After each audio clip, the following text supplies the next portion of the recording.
Senhoras, senhores, queridas irmãs, queridos irmãos, faz aproximadamente 30 anos eu me encontrava no país da América Central e deveria proferir uma conferência numa das suas belas cidades montanhosas.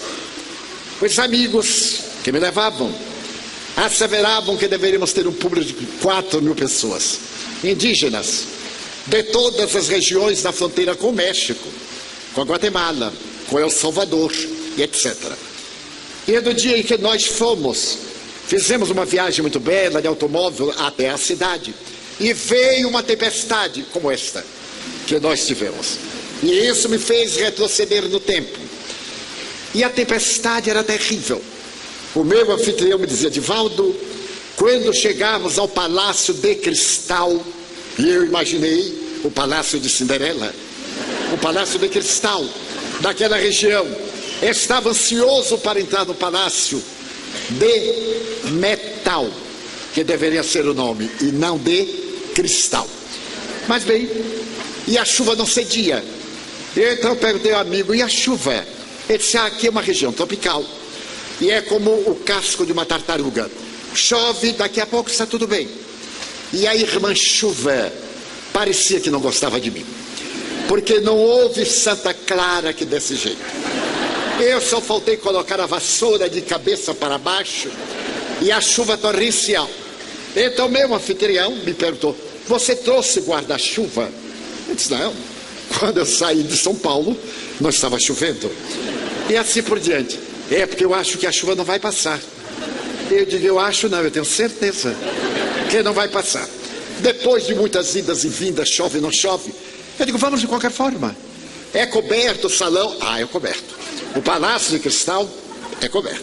Eu digo: então, eu tenho uma voz possante, sou descendente de italiano, falo com a garganta, com o pulmão e com as mãos, então alguém há de me entender, porque eu faço tanto gesto que até os surdos me entendem. Ele sorriu, pegamos o carro, as enxurradas ameaçavam-nos, e por fim chegamos ao Palácio de Cristal. Quando ele disse: olha, meu irmão, eu olhei, era um barracão com meia parede e umas telhas de amianto. E eu disse: e o cristal? Ah, o cristal está lá dentro. Eu imaginei uma montanha de cristal para ser adorada. Não tinha nem cristal, até hoje eu não vi, mas devia ser psíquico. E quando nós chegamos, o salão estava abarrotado de indígenas, de pessoas humílimas, a chuva no teto, uma rádio transmitindo que ninguém entendia nada, o povo falando todos de uma vez, e todo mundo se entende, é uma coisa curiosa. E aí me chamaram para falar, fizeram a apresentação e disseram: agora com a palavra o irmão Divaldo, que vai falar da imortalidade da alma. Então eu vim saber qual era o tema agora, porque foi anunciado. Não me avisaram o tema. E enquanto eu levantei da cadeira o microfone, eu arranjei matar alguém para abordar a imortalidade da alma. Eu disse: meu Deus, me acuda, o Senhor me arranja cada coisa, me tire desta. E quando eu abri a boca, é que a chuva. E a rádio transmitia, e o microfone apitava, e dava grito, e criança chorava. E eu dizia: o inferno deve ser mais ou menos assim. Mas já que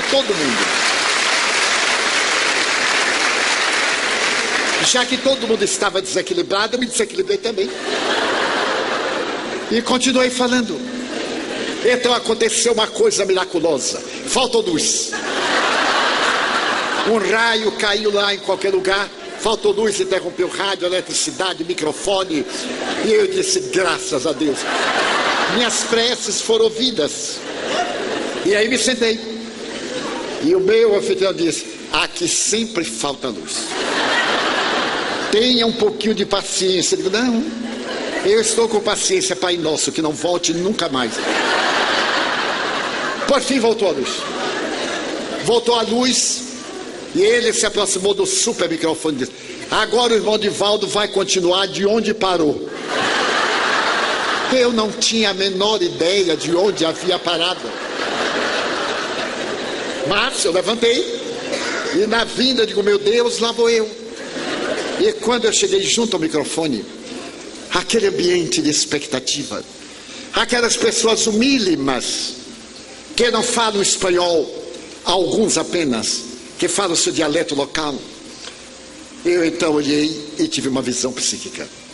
Lá na parte terminal, eu vi uma entidade veneranda, vestindo uma calça longa, o tórax sem qualquer indumentária, uma pluma presa ao cabelo. E ele de lá me disse, fale sobre mim. Eu sou o Deus Huracã, que eles respeitam. E eu lhe vou contar a minha história para que você lhes conte. E então eu mudei de atitude, concentrei-me. O Espírito deu uma ascensão e formou uma enorme cruz em luz, chovendo pétalas e flores miúdas como fogos de artifício de São João. O auditório estava impactado e eu também. E aí comecei a contar a história do Deus Huracã, até o momento quando dezenas de entidades soberanas adentraram-se para aplicar a bioenergia naquela gente humilde. E os focos de luz, como se fossem verdadeiros reflexos de estrelas, iluminavam a sala sem eletricidade agora, porque se canalizou tudo para o rádio e para o microfone. E eu, tomado de grande emoção, percebi o Huracã, o seu Deus simbólico, esse arquétipo. E terminei. Ao terminar, semi-mediunizado, eles aplaudiram com uma unção que me levou às lágrimas. Eu me preparava para sentar, quando veio um jovem indígena e me perguntou assim, você é o enviado do Senhor? Eu disse, não, meu filho, eu venho oferir uma conferência, falar do Deus Huracã. Porque a minha avó é xamã, ela é médium, e ela recebeu uma mensagem de Huracã, dizendo que viéssemos escutar o enviado do Senhor. Ela está ali, é paralítica. Nós a trouxemos no animal, eu a conduzi, ela não fala espanhol, e então ela quer saber se o senhor é o enviado daquele chefe nosso.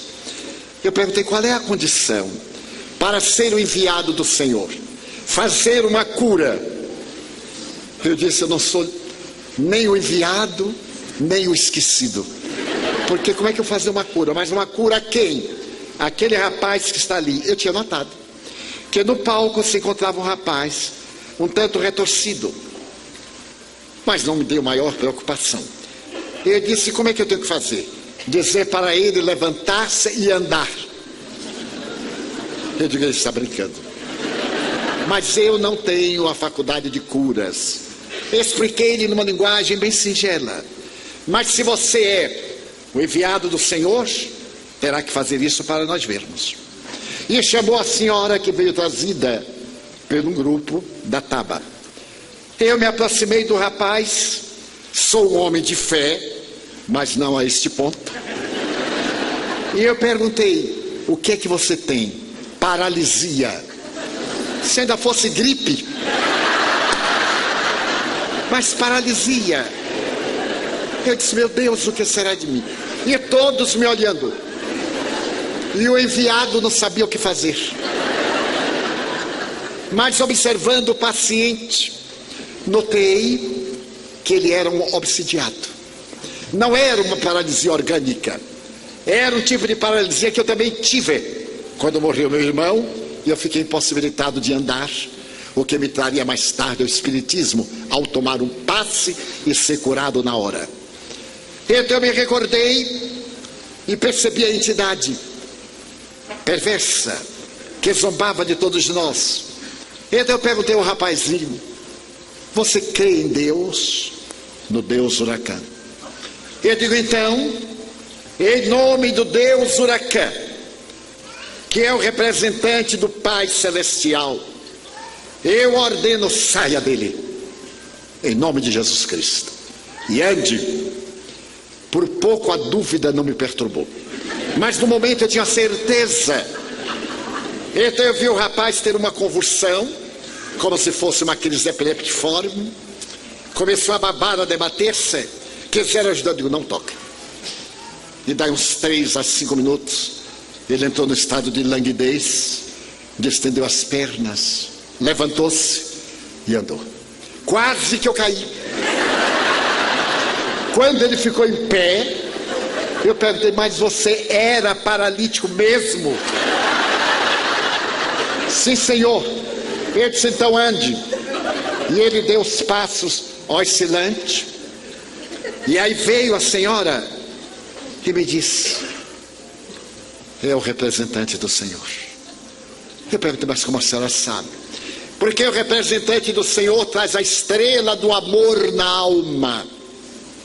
E o Senhor ama.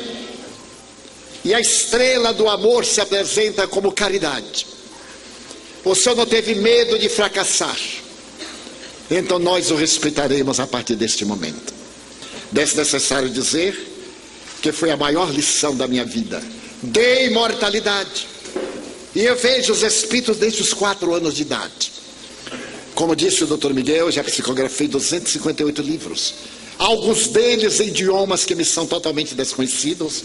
E especular da direita para a esquerda, para ser lido através de um espelho. Mas naquele momento que eu perguntei, você crê? Creio. Então levante-se. Podeis fazer tudo o que eu faço e muito mais. Se quiserdes, se tiverdes fé. Veio o Espírito de verdade para nos dizer que nossa vida tem um sentido. Esse ideal menor, que é a causa da nossa luta, nos impulsiona para avançar. Mas o nosso ideal verdadeiro é a imortalidade. Somos seres imortais e devemos cultivá-lo através das lições preconizadas por Jesus Cristo, que os Espíritos venerandos vieram trazer para a nossa reflexão. Faz 20 e poucos anos, eu tive uma parada cardíaca. E o meu cardiologista, sabendo que eu era espírita, me disse, vai morrer. Muito gentil ele.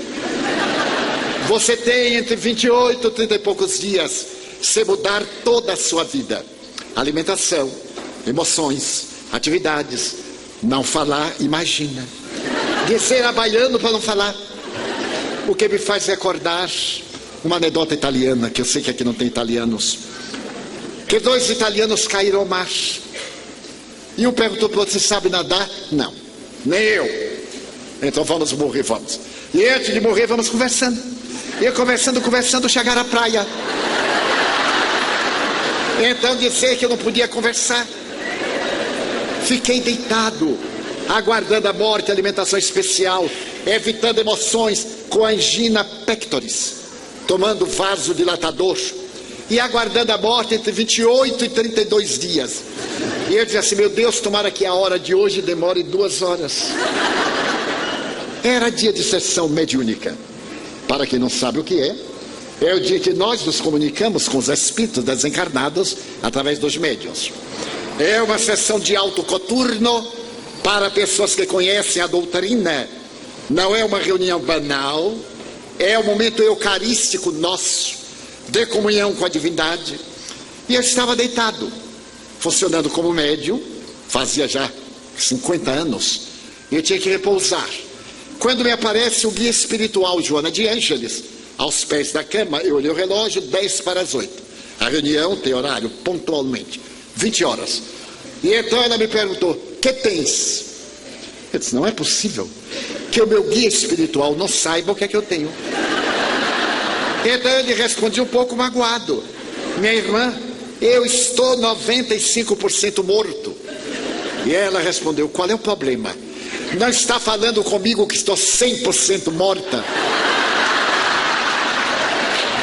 Levanta-te.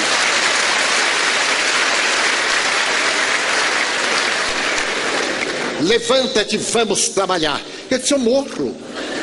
Porque o médico me disse que eu posso ter um infarto outra vez, uma parada cardíaca. Eu estou aqui com uma espada de Damocles sobre a minha cabeça. Quanto tempo ele te ofereceu se tu trabalhares? Eu disse, ele disse que se eu andar, ando e acabou-se.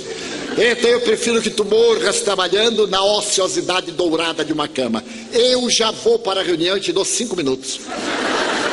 Eu disse, não é possível. Esse guia quer me matar. Chamei um dos meus filhos para me levar a outro edifício, porque a nossa comunidade tem 52 edifícios, onde se realizava a reunião. E fui. Cheguei ofegante, com a dor no peito, e falei ao doutrinador, que era Nilson de Souza Pereira. Até que enfim consegui. Ele disse, mas como você está aqui? Eu digo, Joana. Porque muita gente tem guia espiritual para pedir remédio para unha encravada, para queda de cabelo. Mas o meu não. É para me dar ordens. Mas ordens assim terminais. Eu já estou indo.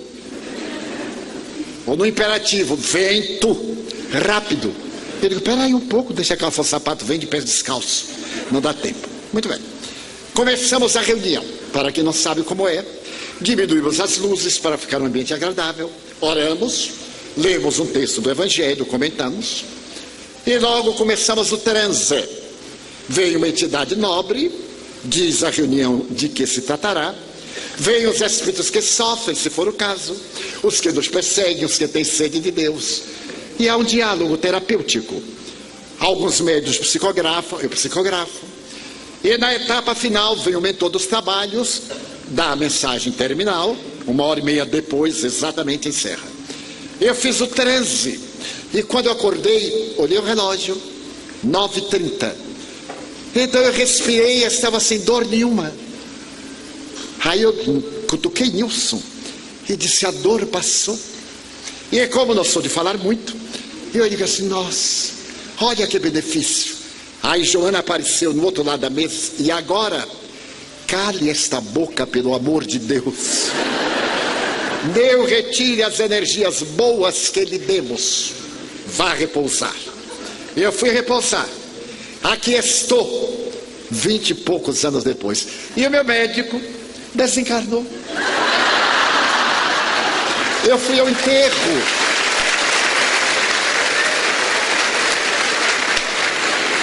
Foi a prece mais linda que eu jamais fiz. Por ele. Como diz o velho ditado, antes ele do que eu. O problema era de Deus. A imortalidade. Porque depois ele me aparece e dialogamos. Ele era materialista, como disse. E eu lhe falei do esplendor da vida, que sai do humus da terra, da intimidade das águas salgadas dos mares, para cantar a vida e a beleza. E o Espiritismo vem para nos dizer, vale a pena amar. Quem ama é feliz. Se o outro não nos ama, o problema é dele. Se alguém nos odeia, pior para ele. Porque toda vez que nos veja, vai ter dor de cabeça. E nós não. Então a nossa meta para evitarmos a depressão é o amor. Porque hoje o amor, diz Eckhart Tolle, o grande psicoterapeuta americano. Hoje o amor não é mais uma questão religiosa, emocional, é psicoterapêutica. Quem ama não adoece. Quem ama tem doenças, mas não fica doente. Ter doenças é transitório. Ser doente é outra coisa. Eu estou saudável, mas pode ser que esteja com câncer. E ainda não me atingiu os nervos para mandarem a mensagem ao cérebro. Daí a nossa busca pela plenitude. E esses seres espirituais que nos amam, nesta hora de desafios, pedem-nos que amemos mais dentro de casa. O verdadeiro amor começa dentro de casa. Porque é muito fácil amar alguém que mora em Paris. E além de muito bom, é chique morar em Paris. Mas se for em Mirassol, já não é tão chique assim. Então a proposta da atualidade é o desenvolvimento ético-moral da criatura humana. A busca de Deus dentro do coração. Na questão 919 de O Livro dos Espíritos, Allan Kardec pergunta, qual o método mais eficaz para sermos felizes no mundo e lutarmos vencendo as nossas más inclinações? Os Espíritos responderam, um sábio da antiguidade já vos disse. Esse sábio foi Sócrates. Conhece-te a ti mesmo. E Santo Agostinho, comentando a frase, diz, fazei como eu, quando estava na terra. Diariamente, Quando me ia deitar, fazia o exame de consciência. E quando me dava conta que havia agido mal, no dia seguinte eu reparava o mal que fiz. E quando me dava conta do bem, eu continuava. A proposta da atualidade nessa crise, neste mundo de geometria, mas não de finesse, é para que nos desarmemos a fim de podermos amar. É um verbo, um R, desarmar para amar.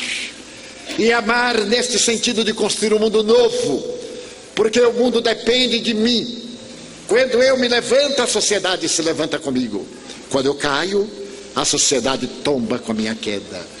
Então essa ciência extraordinária vem nos convidar a reflexões. Olhemos o Papa Francisco, este notável cristão, a sua coragem, o enfrentamento com a hipocrisia vaticana, a ponto de fazer uma comparação torpe com a alta corte vaticana no começo do ano, chamados de enfermos pela hipocrisia, pela traição, pela infâmia, como agora furtaram documentos secretos. Eles são um crime hediondo, e é um crime. Pouco importam os objetivos de quem os furtou. Daí nós temos necessidade de fazer uma nova marcha, esta para dentro. Para fora, nós conquistamos facilmente qualquer pessoa. Subornamos, compramos, copiamos. Mas a autoconquista é a nossa transformação moral para melhor. Como Allan Kardec definiu que o verdadeiro espírita é todo aquele que hoje se torna melhor do que ontem, amanhã melhor do que hoje, e está lutando sempre contra as más inclinações. Então Jesus volta. Necessitamos deste homem extraordinário que por amor recebeu uma cruz, e até agora os nossos deslates, as nossas imperfeições. Mas será tão difícil amar, ou perdemos o sentido existencial? Na Mansão do Caminho, quando era um internato, agora já o não, é uma comunidade aberta, eu sabia de todos os meus filhos quando tinham namorado ou namorada. Ele chegava e dizia: namorando, hein? Poxa, tio, como é que o senhor sabe? Seus olhos. Você está com uma descarga de adrenalina e os olhos estão brilhando. Quando acabavam, eu também sabia. Ele dizia: acabou o namoro, hein, meu filho? Mas como é que o senhor sabe? Você está com este olho de peixe morto, nem aberto nem fechado. Falta de adrenalina. Então vivemos um momento histórico muito grave. O momento da nossa redenção interior, da nossa plenitude, da busca da nossa paz. Do que adianta ter e viver na aflição, possuir, possuído pela posse possuidora. Então é necessário ser melhor, descobrir os invisíveis, dar-lhes um bom dia, uma boa tarde, um sorriso. Será que é pedir muito quando entrarmos no elevador e tiver alguém assim: olá? Toda vez que eu estou no elevador e entra alguém e não fala comigo, eu digo: ó, eu não sou um touro de bananeira que está aqui em pé, não, eu sou gente. Olá, como vai? Ah, eu não vi, eu digo: viu. Só que não falou. Mas vê como está quente, que chuva boa. Ah, é verdade, que bom. É daqui do prédio? Eu digo: mais ou menos, porque nem sou nem não sou. E então, mudarmos o mundo, mudando a nossa conduta. Dizermos àqueles a quem amamos: eu te amo. Dizer mais, dizer às nossas parceiras, aos nossos parceiros. Então um amigo, muito amigo, diz: mas Divaldo, eu já não sinto nada por minha mulher. Eu digo: então minta. Porque o mentiroso tanto mente que termina acreditando na mentira. Olhe para ela e diga: mas você é linda.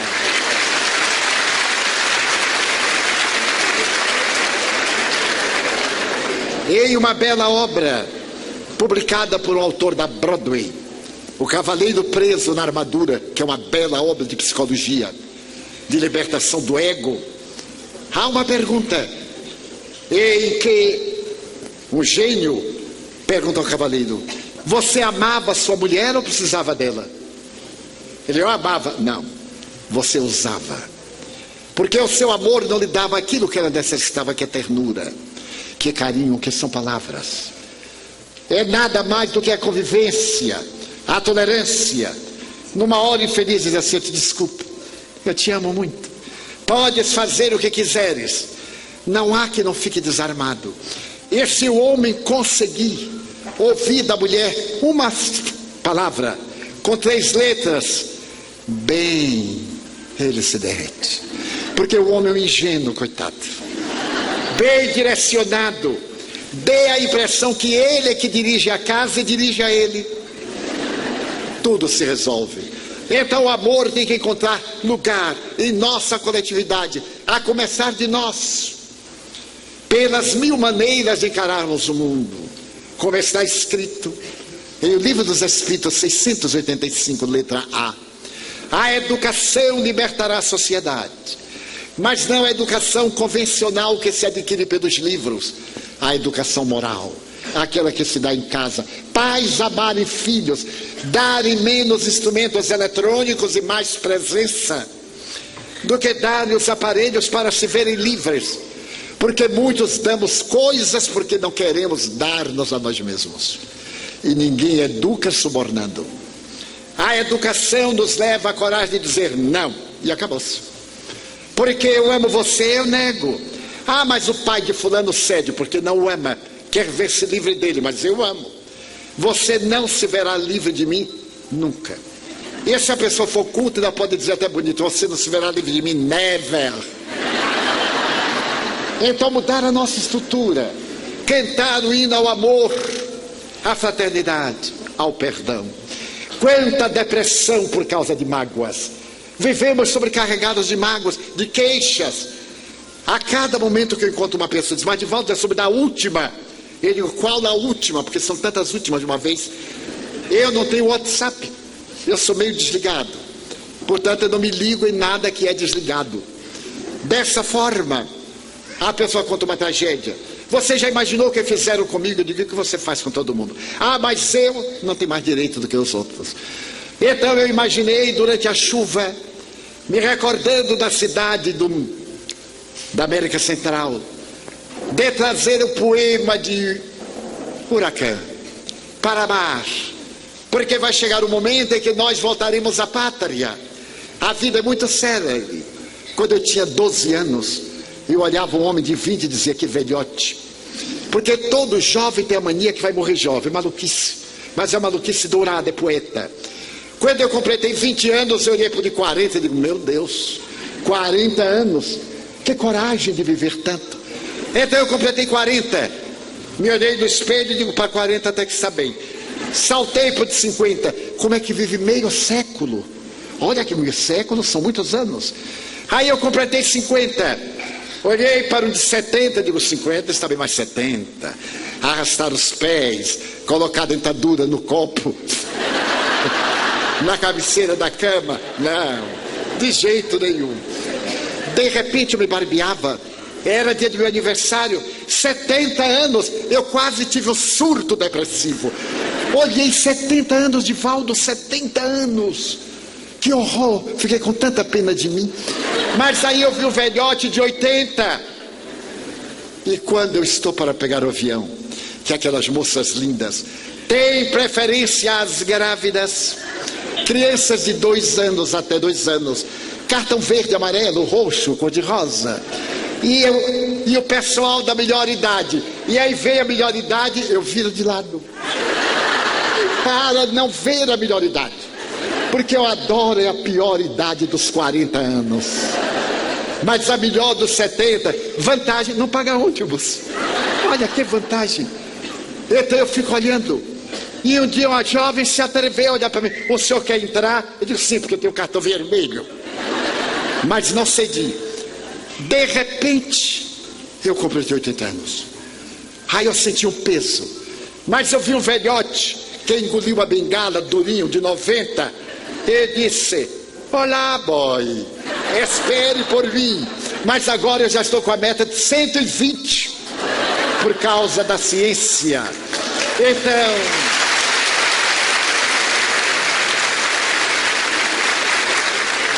o amor nos dá alegria, a alegria de viver. Eu sempre me pergunto, terei medo da morte? Não. Preocupo-me com o morrer, porque não sei, uma enfermidade longa, depaupera, muda o nosso sistema nervoso, um Alzheimer, a estrutura do cérebro diminui, um Parkinson, uma enfermidade debilitadora. Mas a morte é a libertação que nos vai colocar em contato com aqueles a quem amamos. Exultemos aqueles que sentimos a saudade dos seres queridos. Eles vivem conosco. Se orarmos, eles nos falarão. Porque a mediunidade é uma faculdade de todas as criaturas humanas. Não é um privilégio. É uma faculdade orgânica. Então estamos no momento da grande mudança do planeta de provas e expiações para o mundo de regeneração. Então, reflexionando em todas essas coisas, bem-aventurados somos, porque estamos vivos na matéria. Dispomos de um corpo que é uma bênção de Deus. E ao invés de reclamarmos, dizemos: Senhor, eu quero dizer-te que eu amo a vida, que para mim é bela e é consentida. Muito obrigado pelo que me deste, obrigado pelo que me dás, obrigado pelo ar, pelo pão, pela paz. Muito obrigado pela beleza que os meus olhos veem no altar da natureza. Olhos que fitam o céu, a terra e o mar, que acompanham a ave ligeira que voa fagueira pelo céu de anil e se detém na terra verde salpicada de flores em tonalidades mil. Muito obrigado, Senhor, porque eu posso ver meu amor, mas diante da minha visão eu detecto os cegos que se debatem na escuridão, que tropeçam na solidão, que choram na multidão. Por eles eu oro e a ti eu imploro comiseração, porque eu sei que depois desta lida, na outra vida, eles também enxergarão. Muito obrigado pelos ouvidos meus, que me foram dados por Deus, ouvidos que ouvem o tamborilar da chuva no terreiro, a melodia dos ventos nos ramos do ormeiro, as lágrimas que vertem os olhos do mundo inteiro, ouvidos que ouvem a música do povo que desce do morro na praça a cantar, a melodia dos imortais. A gente ouve uma vez e não esquece nunca mais. A voz melodiosa, canora melancólica do boiadeiro e a dor que geme e que chora no coração do mundo inteiro. Pela minha faculdade de ouvir, pelos surdos eu te quero pedir, porque eu sei que depois desta prova, na vida nova, eles escutarão. Muito obrigado pela minha voz, pela sua voz, pela voz que ama, pela voz que legisla, que alfabetiza, que trauteia uma canção e teu nome profere com dúlcida emoção. Diante da minha melodia, eu quero rogar pelos que sofrem de afasia, os que não cantam de noite, os que não falam de dia. Oro por eles, porque eu sei que depois desta prova, na vida nova eles cantarão. Obrigado pelas minhas mãos, mãos que aram, mãos que semeiam, mãos que agasalham, mãos de ternura que libertam da amargura, mãos que apertam mãos, mãos dos adeuses que limpam feridas, que enxugam lágrimas, suores das vidas, pelas mãos de poesias, cirurgias, psicografias, sinfonias, pelas mãos que atendem a velhice, a dor, o desamor, pelas mãos que no seio embalam o corpo de um filho alheio sem receio, e pelos pés que me levam a andar sem reclamar. Muito obrigado, Senhor, porque eu posso bailar diante do meu corpo perfeito. Eu te quero louvar, porque eu vejo na terra deixados amputados, marcados, paralisados, que não se podem movimentar. Eu oro por eles, porque eu sei que depois desta reencarnação, eles também bailarão. Muito obrigado, por fim, pelo meu lar. É tão maravilhoso ter um lar. Não é importante este lar. É uma mansão, uma favela, um ninho, um gramato de ouro, um duplex, um bangalô, seja lá o que for, mas que dentro dele exista a figura do amor de mãe, ou de pai, de mulher, ou de marido, de filho, ou de irmão, a presença de um amigo, alguém que me dê a mão, a companhia de um gato, de um cão, porque é muito triste viver na solidão. Mas se eu a ninguém tiver para me amar, nem um teto para me agasalhar, nem uma cama para repousar, nem aí reclamarei. Pelo contrário, eu direi: obrigado, Senhor, porque eu nasci. Obrigado, Senhor, porque eu creio em Ti. Pelo Teu amor, obrigado, Senhor, pela Sua atenção. Muito obrigado, senhores. Mas aquele momento que eu perguntei: você crê? Creio. Então levante-se. Podeis fazer tudo o que eu faço e muito mais, se quiserdes, se tiverdes fé. Veio o Espírito de verdade para nos dizer que nossa vida tem um sentido. Esse ideal menor, que é a causa da nossa luta, nos impulsiona para avançar. Mas o nosso ideal verdadeiro é a imortalidade. Somos seres imortais e devemos cultivá-lo através das lições preconizadas por Jesus Cristo, que os Espíritos venerandos vieram trazer para a nossa reflexão. Faz 20 e poucos anos eu tive uma parada cardíaca. E o meu cardiologista, sabendo que eu era espírita, me disse: vai morrer. Muito gentil ele. Você tem entre 28 e 30 e poucos dias se mudar toda a sua vida. Alimentação, emoções, atividades. Não falar, imagina. Descer a baiano para não falar. O que me faz recordar uma anedota italiana, que eu sei que aqui não tem italianos. Que 2 italianos caíram ao mar. E um perguntou para o outro: você sabe nadar? Não, nem eu. Então vamos morrer, vamos. E antes de morrer, vamos conversando. E conversando, chegaram à praia. Então dizer que eu não podia conversar. Fiquei deitado, aguardando a morte, alimentação especial, evitando emoções, com angina pectoris, tomando vasodilatador e aguardando a morte entre 28 e 32 dias. E eu dizia assim: meu Deus, tomara que a hora de hoje demore 2 horas. Era dia de sessão mediúnica. Para quem não sabe o que é o dia que nós nos comunicamos com os espíritos desencarnados através dos médiuns. É uma sessão de alto coturno para pessoas que conhecem a doutrina. Não é uma reunião banal, é um momento eucarístico nosso, de comunhão com a divindade. E eu estava deitado, funcionando como médium, fazia já 50 anos, e eu tinha que repousar. Quando me aparece o guia espiritual Joana de Ângeles, aos pés da cama, eu olhei o relógio, 10 para as 8. A reunião tem horário, pontualmente, 20 horas. E então ela me perguntou: que tens? Eu disse: não é possível que o meu guia espiritual não saiba o que é que eu tenho. Então ele respondia um pouco magoado: minha irmã, eu estou 95% morto. E ela respondeu: qual é o problema?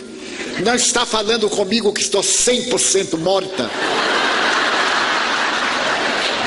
Levanta-te.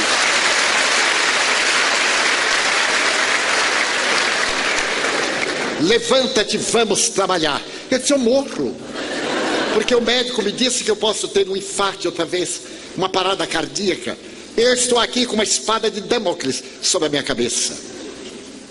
Quanto tempo ele te ofereceu se tu trabalhares? Ele disse que se eu andar, ando e acabou-se.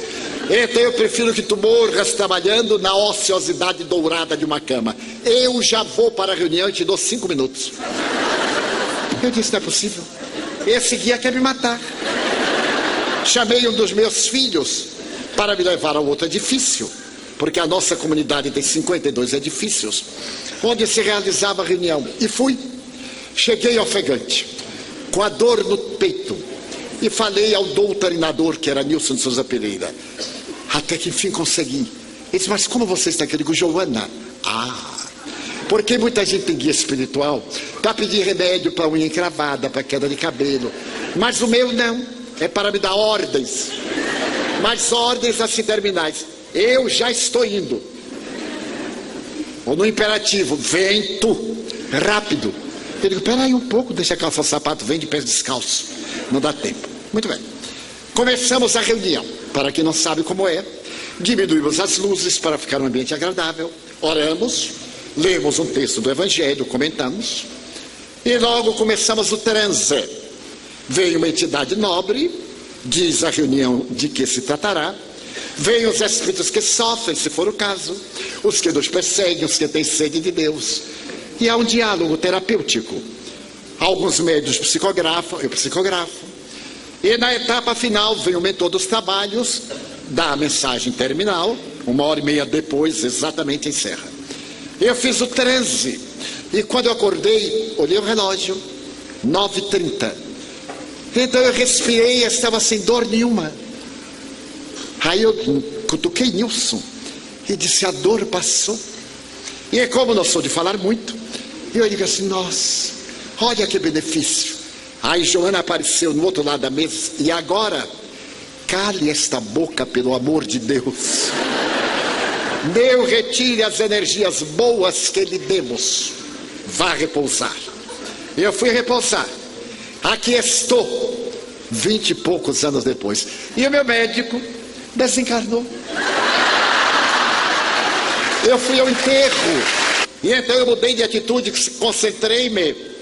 O Espírito deu uma ascensão e formou uma enorme cruz em luz, chovendo pétalas e flores miúdas como fogos de artifício de São João. O auditório estava impactado e eu também. E aí comecei a contar a história do Deus Huracan, até o momento quando dezenas de entidades soberanas adentraram-se para aplicar a bioenergia naquela gente humilde. E os focos de luz, como se fossem verdadeiros reflexos de estrelas, iluminavam a sala sem eletricidade agora, porque se canalizou tudo para o rádio e para o microfone. E eu, tomado de grande emoção, percebi o Huracan, o seu Deus simbólico, esse arquétipo. E terminei. Ao terminar, semi-mediunizado, eles aplaudiram com uma unção que me levou às lágrimas. Eu me preparava para sentar, quando veio um jovem indígena e me perguntou assim: você é o enviado do Senhor? Eu disse: não, meu filho, eu venho proferir uma conferência, falar do Deus Huracan. Porque a minha avó é xamã, ela é médium, e ela recebeu uma mensagem de Huracan dizendo que viéssemos escutar o enviado do Senhor. Ela está ali, é paralítica. Nós a trouxemos no animal, eu a conduzi. Ela não fala espanhol, e então ela quer saber se o senhor é o enviado daquele chefe nosso. Eu perguntei: qual é a condição para ser o enviado do Senhor? Fazer uma cura. Eu disse: eu não sou nem o enviado, nem o esquecido. Porque como é que eu fazer uma cura? Mas uma cura a quem? Aquele rapaz que está ali. Eu tinha notado que no palco se encontrava um rapaz um tanto retorcido, mas não me deu maior preocupação. Eu disse: como é que eu tenho que fazer? Dizer para ele levantar-se e andar. Eu digo: ele está brincando. Mas eu não tenho a faculdade de curas. Expliquei-lhe numa linguagem bem singela: mas se você é o enviado do Senhor, terá que fazer isso para nós vermos. E chamou a senhora que veio trazida pelo grupo da Taba. Eu me aproximei do rapaz. Sou um homem de fé, mas não a este ponto. E eu perguntei: o que é que você tem? Paralisia. Se ainda fosse gripe. Mas paralisia. Eu disse: meu Deus, o que será de mim? E todos me olhando. E o enviado não sabia o que fazer. Mas observando o paciente, notei que ele era um obsidiado. Não era uma paralisia orgânica. Era um tipo de paralisia que eu também tive quando morreu meu irmão e eu fiquei impossibilitado de andar, o que me traria mais tarde ao espiritismo, ao tomar um passe e ser curado na hora. Então eu me recordei e percebi a entidade perversa que zombava de todos nós. Então eu perguntei ao rapazinho: você crê em Deus? No Deus Huracan. Eu digo: então, em nome do Deus Huracan, que é o representante do Pai Celestial, eu ordeno, saia dele, em nome de Jesus Cristo, e ande. Por pouco a dúvida não me perturbou, mas no momento eu tinha certeza. Então eu vi o rapaz ter uma convulsão, como se fosse uma crise epileptiforme. Começou a babar, a debater-se. Quiseram ajudar, eu digo: não toca. E daí uns 3 a 5 minutos Ele entrou no estado de languidez, estendeu as pernas, levantou-se e andou. Quase que eu caí. Quando ele ficou em pé, eu perguntei: mas você era paralítico mesmo? Sim, senhor. Ele disse: então ande. E ele deu os passos oscilantes. E aí veio a senhora e me disse: é o representante do Senhor. Eu perguntei: mas como a senhora sabe? Porque o representante do Senhor traz a estrela do amor na alma. E o Senhor ama. E a estrela do amor se apresenta como caridade. O Senhor não teve medo de fracassar. Então nós o respeitaremos a partir deste momento. Desnecessário dizer que foi a maior lição da minha vida. De imortalidade. E eu vejo os espíritos desde os 4 anos de idade. Como disse o Dr. Miguel, eu já psicografei 258 livros. Alguns deles em idiomas que me são totalmente desconhecidos. E especular da direita para a esquerda, para ser lido através de um espelho. Descobrir os invisíveis. Dar-lhes um bom dia, uma boa tarde, um sorriso. Será que é pedir muito quando entrarmos no elevador e tiver alguém assim: olá? Toda vez que eu estou no elevador e entra alguém e não fala comigo, eu digo: ó, eu não sou um toro de bananeira que está aqui em pé, não, eu sou gente. Olá, como vai? Ah, eu não vi, eu digo: viu. Só que não falou. Mas vê como está quente, que chuva boa. Ah, é verdade, que bom. É daqui do prédio? Eu digo: mais ou menos, porque nem sou nem não sou. E então, mudarmos o mundo, mudando a nossa conduta.